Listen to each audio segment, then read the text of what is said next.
Lori Lightfoot will be a one-term mayor. She lost her bid for re-election. Instead, Paul Vallas and Brandon Johnson will face an April runoff. With us live this morning is mayoral candidate Brandon Johnson. Good morning and congratulations. Hey, good morning. Thank you both. I'm honored and very much humbled to be with you all this morning. Well, thank you for taking the time with us this morning. Let's get to some of the issues that voters might be concerned about. Big backer of yours and a big funder of your campaign, Chicago Teachers Union. You're a former teacher and you're also a paid organizer for CTU. Some might see that as a conflict of interest if you become mayor and you're negotiating a contract. No, it won't be. I'm going to be the mayor for the entire city of Chicago. I'm very much proud to have served as a public school teacher here in Chicago, teaching middle school.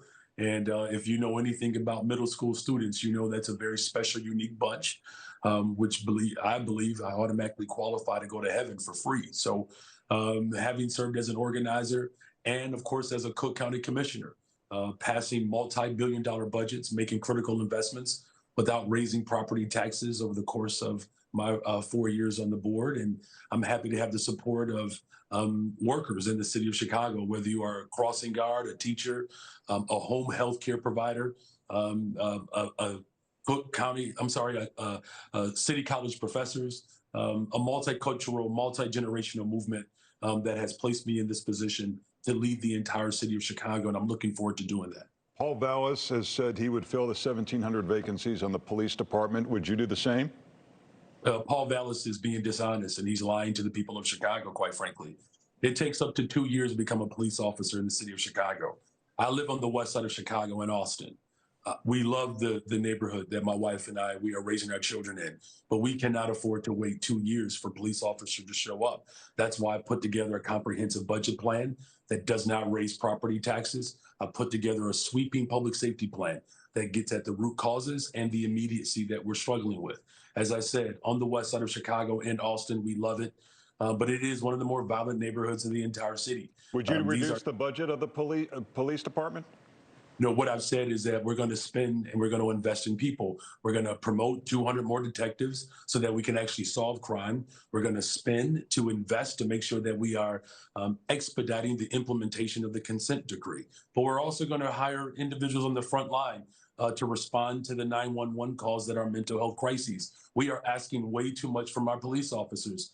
Over 37%, almost 40% of the 911 calls are mental health crises. Why are we forcing our police officers to be social workers and therapists, just like we wouldn't do that to teachers? I know that experience and the trauma that we have experienced in the city of Chicago that have left all of us in despair.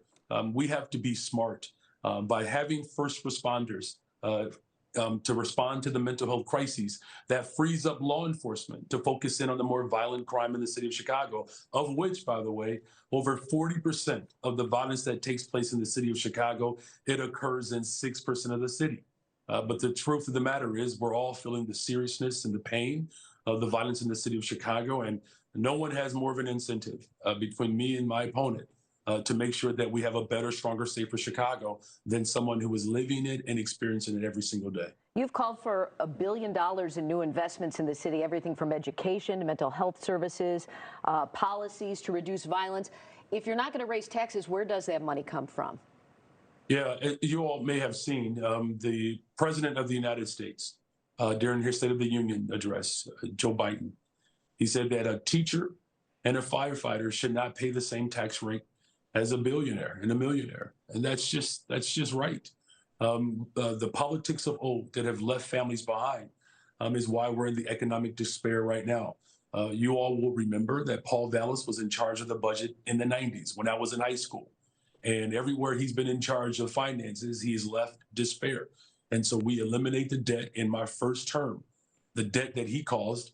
And we do make up to $1 billion of investments because that's what safe American cities do across the world, particularly in this country. They invest in people. And I'm committed to doing that. I've done it as a teacher, as an organizer, as a Cook County commissioner. And so, yes, we're going to look at making sure that our larger corporations that benefit from the constituency of the city of Chicago, they have to step up. Those with means, they have to be prepared to make sure that if you want a better, stronger, safer Chicago, we have to invest in it. And in fact, over 70% of the city of Chicago agreed when we were pushing for progressive revenue that larger corporations and businesses, and particularly those with needs, have to step up and invest. If we're going to have a better, stronger, Brandon, we have to invest in people, and that's what I'll do as mayor of the city of Chicago. we appreciate you joining us this morning. Thank you, sir. Thank you. Thank you. We've reached out to mayoral candidate Paul Vallas to join us this morning. We have not heard back. Let's take a break and get a check.